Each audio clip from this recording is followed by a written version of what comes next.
अब चाइना को डिफीट करने में अमेरिका कामयाब हो ना हो, लेकिन भारत अपनी इस चीज में कामयाब ये होगा कि उनकी इकोनॉमी इंप्रूव हो जाए। तो जिस कंट्री का हुक्मरान मांगने वाला खुद मांगता होगा तो उसकी वो कंट्री क्या होगी, पहले मुझे ये बताएं। इंडिया तरक्की कर रहा है जनाब, आपका उसका 1 रुपया आपके मेरा ख्याल 2.5-3 रुपए बनते हैं, 3.25-3.5 हैं, वो तरक्की कर गए। तो इंडियन इंस्टीट्यूट ऑफ टेक्नोलॉजी में दाखिला नहीं मिलता, MIT में मिल जाता है, मैसेच्यूसेट्स इंस्टीट्यूट ऑफ टेक्नोलॉजी, उनका स्टैंडर्ड ये है।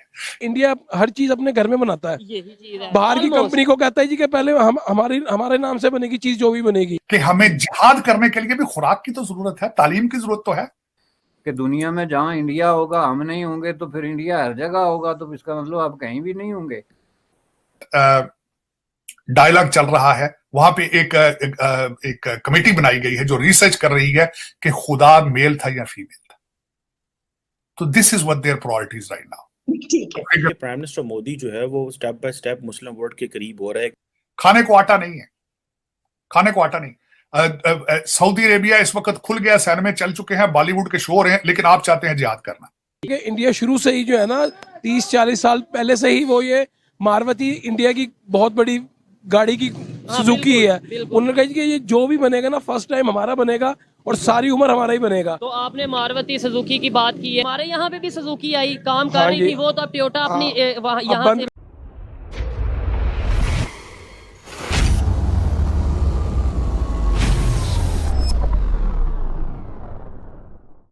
और जो सऊदी अरब की इंटेलिजेंस एजेंसीज हैं उनके दरमियान एक कोऑपरेशन हुआ है दहशतगर्दी को काउंटर करने का, कॉम्बैट करने का, और टेरर फाइनेंसी को कॉम्बैट करने का। और ये बेसिकली आप ये समझ लें कि ये रॉ और जो सऊदी किंगडम की जो इंटेलिजेंस एजेंसी है उसके दरमियान हुआ है। वैसे अब हमने इससे पहले भी थोड़ा सा बात की थी कि ऐसे लग रहा है कि प्राइम मिनिस्टर मोदी जो है वो step by step Muslim world के करीब हो रहा है। एक तो वो सारी बात है फाइनेंशियली उनके इंटरेस्ट को देख रहे हैं, कारोबार, बिजनेस और चीज़ें, तेल और इस तरह की चीज़ें। दूसरा ये उन स्ट्रेटेजिक इश्यूज़ के ऊपर और ये जो ग्लोबली इम्पोर्टेंस के इश्यूज़ हैं उनके ऊपर भी जो है वो करीब हो रहा है। आपको क्या लगता है भाई साहब, पाकिस्तान जिसने मुस्लिम वर्ल्ड को और पर्टिकुलरली सऊदी अरेबिया को इतना ज़्यादा जो है वो जेलसली गार्ड किया और प्रोटेक्ट किया कि उसको इंडिया की हवा न लगे, आप पाकिस्तान की पोजीशन को कैसे देखते हैं जब इंडिया और सऊदी अरब का जो इंटेलिजेंस एजेंसीज का cooperation on combating terrorism and terror financing है? जी देखें जी, ये बहुत बड़ा एक डिसीजन है जो डायरेक्टली टच करता है पाकिस्तान की कोर पॉलिसी को, स्पेसिफिकली जो कश्मीर इशू को लेके। तो इंडिया और पाकिस्तान के दरमियान जो एक्सचेंज भी हो रहा है गुज़श्ता 20-30 सालों से बिलखुसूस, इसका ताल्लुक बिलाखिर जाके तो जुड़ता तो बहरहाल जो है वो दहशतगर्दी के साथ ही है।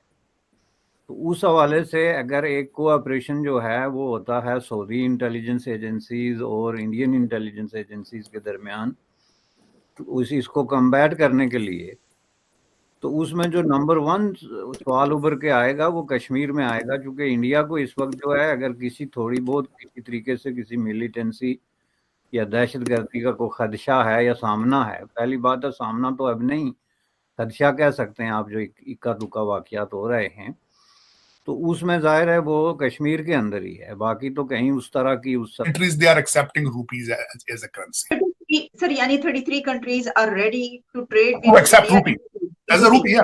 हाँ देखें, उन्होंने मैंने बताया था इंटेलेक्ट को भी आउटसोर्स कर दिया है।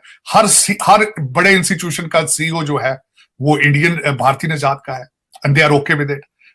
बिजनेस वो कहते हैं हम उठा के चाइना से इंडिया ले जाएंगे वो। तो ये डी डॉलराइजेशन शुरू हो चुकी है, और दुख की बात यह है कि इनके माथे पे बली नहीं है। वहां इस वक्त डायलॉग चल रहा है, वहां पे एक कमेटी बनाई गई है जो रिसर्च कर रही है कि खुदा मेल था या फीमेल था। तो this is what their priorities right now, ठीक है, figure out the gender, to figure out the gender. तो ये अगर हकीकत जब कौमें तबाह होती हैं तो वो बाहर से उनको कोई अटैक नहीं करता, इंटरनल वो कहते हैं। जिस तरह मैं आपकी मिसाल भी देना चाहूंगा, आपकी मिसाल देना चाहूंगा। खाने को आटा नहीं है, खाने को आटा नहीं। सऊदी अरेबिया इस वक्त खुल गया, सैन में चल चुके हैं, बॉलीवुड के शो हो रहे हैं, लेकिन आप चाहते हैं जिहाद करना। आपके पास खाने को कुछ नहीं, तालीम आपके पास नहीं है, किस चीज का जिहाद करना, जबकि प्रूवन है हिस्टोरिकली हिस्ट्री कि this is not even than your DNA to have a jihad. आप रिबेल करते ही नहीं किसी चीज के खिलाफ, आप हमेशा इन्वेडर्स के गले में हाथ डालते हैं। जिहाद किस चीज के साथ करना है? लेकिन एक फेक आपको थ्योरी दे दी गई है, और कोई आप भी उन्हीं मुल्कों में शामिल है जहां पूरे मुल्क को आग लगा दी है और लोग तालियां बजा रहे हैं। वो देखते नहीं है कि हमें जिहाद करने के लिए भी खुराक की तो जरूरत है, तालीम की जरूरत तो है, और गुर्बत के खिलाफ जिहाद क्यों नहीं करते, जहालत के खिलाफ जिहाद क्यों नहीं करते? लेकिन उन्हें पता ही नहीं जिहाद क्या है। उनको कह दिया गया ये सियासत नहीं जिहाद है, आओ मिलके पाकिस्तान को जलाएं, आओ मिलको पाकिस्तान को मिलके आग लगाएं और तालियां बजाएं। और बजा रहे। इस वक्त पाकिस्तान ने दो बड़ी गलतियां की। पाकिस्तान के पड़ोस के अंदर शंघाई कॉन्फ्रेंस थी, पाकिस्तान के पड़ोस के अंदर G20 थी। मैं आज यकीन करें, मैं अप्रिशिएट करूंगा भारत को कि उन्होंने फिर फराख दिली का मुजाहरा किया, पाकिस्तान को इनवाइट किया। पाकिस्तान की तरफ से सबसे बड़ा फॉरेन पॉलिसी का ब्लंडर था ना पार्टिसिपेट करके। इन्होंने उसको वेलकम नहीं किया, इन्होंने उसमें पार्टिसिपेट नहीं किया, ज्यादती की। मैं ये समझता हूं कि इस दौर के अंदर आपको हर चीज टेबल पे करनी चाहिए, और आप जब आप अफोर्ड ना कर पा रहे हो कि किसी भी मेरा मकसद है ये जो अल्ले तल्ले पिछले 76 साल हम करते रहे हैं, दुनिया की सबसे बड़ी फौज, दुनिया का सबसे बड़ा ये, दुनिया का सब, वो यार है खुदा का नाम है, को कौम का सोचो, पाकिस्तान का सोचो, इनको वेलकम करना चाहिए था वहां जाना। दूसरा सबसे बड़ा ब्लंडर इन्होंने किया ये अमेरिका की डेमोक्रेट कॉन्फ्रेंस में ना आने। अब मैं बताना चाहूंगा कि उसका यूएस इंडिया रिलेशनशिप क्या है। आज मैं ये भी बताना चाहूंगा। देखिए, पहले भारत की तरक्की का सबसे बड़ा सीक्रेट उनके एजुकेशनल इंस्टीट्यूशंस है। यहां पे जो सीईओ और यहां पे जो इंडियन डायस्पोरा है, उसके डायस्पोरे में, हमारे डायस्पोरे में सिर्फ तालीम और क्लास का फर्क है। हमारी एजुकेशन की क्वालिटी वैसी नहीं है।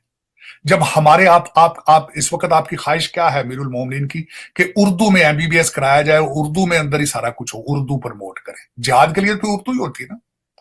तो मैं ये लोगों को पुल किस तरह बनाएंगे उर्दू में? लोगों की सर्जरियां डॉक्टर उर्दू पढ़ के किस तरह करेंगे? ये देखें। अच्छा, फिर वही डॉक्टर जब लंदन में आ जाता है या आ जाता है वॉशिंगटन डीसी में, अमेरिका में, तो ये फिर उसकी डिग्री को कहते हैं यार ये क्या लेके आ गए हो यार तुम दोस्त सिद्ध। मैंने एक एमबीए लड़का कामसैड यूनिवर्सिटी का, सॉरी मैंने उसका नाम ले दिया, गलती की, एक एमबीए लड़का हायर किया था, और पहले दिन उसको मैंने कहा ये जाओ ये लेटर लिख के लाओ। यकीन करें वो 2 लफ्ज नहीं लिख सका इंग्लिश के, 2 सेंटेंसेस नहीं लिख सका था। एमबीए की डिग्री थी उसके पास पाकिस्तान से, 2 फिक्रे से एक लेटर नहीं लिख सका बंदा।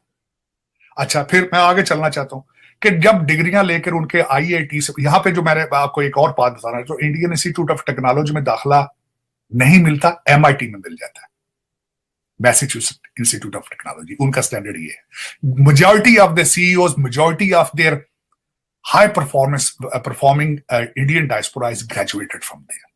ठीक, जब वो यहां लेकर आए, एक्सट्रीम पे चले गए, हम डंकियां लगा के आए हैं, हम फिर वही डंकियां ही लगा के यहां डंकियां ही फिर रही, हमारी जिंदगी डंकी बन गई। तो वो जब उनके साथ हम कंपीट नहीं कर सके, तो वो उन्होंने जब यहां पे सीईओ बने। आज पॉइंट ये है कि अमेरिका चाइना की नफरत में चाइना से बिजनेस निकाल के लेके जा रहा है भारत, और उसकी सोर्स, उसको सपोर्ट कौन कर रहा है? वही सीईओ और वही इंडियन डायस्पोरा यहां पे वॉशिंगटन डीसी में इस चीज को सपोर्ट कर रहा है। अब चाइना को डिफीट करने में अमेरिका कामयाब हो ना हो, लेकिन भारत अपने इस चीज में कामयाब ये होगा कि उनकी इकोनॉमी इंप्रूव हो जाएगी, वो अगले लेवल पर चले जाएंगे, वो रीजनल पावर बन जाएंगे, वो फ्यूचर में सिक्योरिटी काउंसिल में परमानेंट सीट ले लेंगे, वो कई चीजें गेन कर जाएंगे इस अपनी यारी दोस्ती में। बल्कि मैं ये कहता हूं, आपने चाइना की दुश्मनी बेचने की कोशिश करते रहे हैं हमेशा भारत के सामने, चाइना को डराते रहे, देखें हम आपके दोस्त हैं, हमारी मदद करो, देखें हम इंडिया को खड़े हो जाते हैं आगे से। आप उसको पैसे लेते रहे, लंदन में चले गए, जहां चले गए, पाकिस्तान ना आए। लेकिन अब वो आपकी गेम तो नहीं चल रही ना। इंडिया